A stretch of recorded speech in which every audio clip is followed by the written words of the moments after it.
My video for October 8th, 2017 is entitled Facing Life's Challenges with an Open Mind.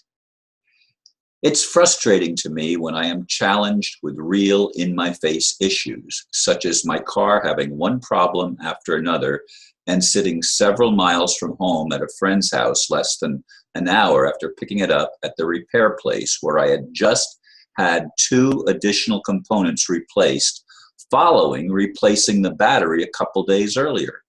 And people make comments that I should focus on the positive as they do.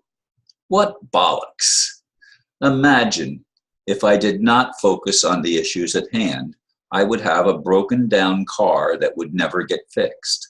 No, we have to face the actual problems in our lives, especially those we label as negative. Those are our lessons.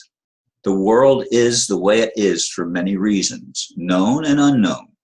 We can label these reasons illusions if we choose, but that does nothing to remedy our situation. I'm frustrated by those who still think putting our heads in the sand resolves anything. Yes, we need open hearts and also open minds. Those of you on Facebook that have been following the drama that has been unfolding in the past several days since I gave my friend a ride home in a pouring rain that was flooding streets on Sunday night a week ago, realize that I have had major issues that have prevented me from helping my daughter, taking my grandkids to school and picking them up from school like I do all school days, because my car has just been giving me one headache after another. I had the battery replaced right off, and then apparently other things that had gotten wet created a chain reaction of knocking out my entire electrical system, and I was replacing things one component at a time. 2 of them actually got done in one day, but it was only supposed to be the ignition part that was known to be defective. But then they realized, no, we've got to change the starter too, even though it had a new starter installed less than a year earlier. And then it made it to my friend's house from the repair shop, but died as I was pulling into her driveway and we couldn't even jump start it on Friday night. My son was able to jump start it, but as soon as he removed the jumper cables from the battery, it would shut off immediately, which he says, it's the alternator, Dad.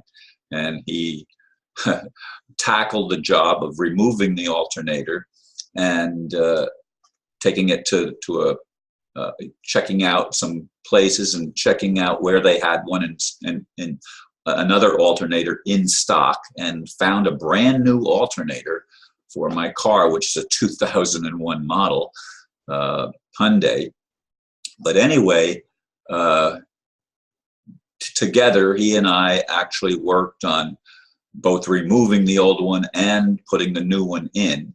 And as of last evening, my car, I gave it 1 hour, let it run for 1 hour, even after getting back to my apartment, to begin recharging the battery. And hopefully 1 hour was enough to recharge it. But we'll see when I go out and actually try to start it today. But that's not the issue. Yes, that's my issue that I have to deal with. I have to have a car that operates. That's very important to me, because I have responsibilities with my family that require an automobile. Plus, I don't want to have to take public transportation like others that live in the apartment complex here. They don't have vehicles, some of them, and they actually have to take buses to and from shopping and things like that. And they do have handicapped buses, by the way, that come to the apartment complex, since there are quite a few elderly people that live here, and not all of them, or actually quite a few, require the walkers. So anyway, folks, I'm giving you a little bit of background on my actual situation. But the general situation in which we find ourselves as human beings is that our planet is being run by very dishonorable people, and perhaps extraterrestrials behind those people. I don't know how much of that is true, and I tend to believe that there are extraterrestrials involved, but do I know it? No, I don't. But I do know that the politicians and some of the people that we have to deal with that seem like human beings are malevolent. They are not. I mean, you look at Hillary, and you look at who was the Secretary of, I don't know if she was the Secretary of State, Madeleine Albright, I think her name was. And I mean, these are, you've seen some of the interviews if you've been paying attention, but these are people that are clueless, that are more than clueless, heartless. Well, that's just how it is. We had to kill all those people. It's not a big deal. They're just goyim. And that is how much of the elite establishment that claim to be Jews and are not, those that say they are Jews and are not, as we were warned about, they are Ashkenazis who became Jewish when given the option of either being Muslim or Christian. They chose Jewish and imported rabbis and learned some of the rabbinical stuff. And the worst part of Judaism are the ones that taught them, and they made them feel like they are superior, and whatever they do to Goyim, the heathen, makes no difference at all. It doesn't matter. That's the mindset, folks. That's why they continue to dispossess the Palestinians in the place where the Palestinians have lived for centuries anyway, maybe millennia. But they dispossess these people and they think nothing of it.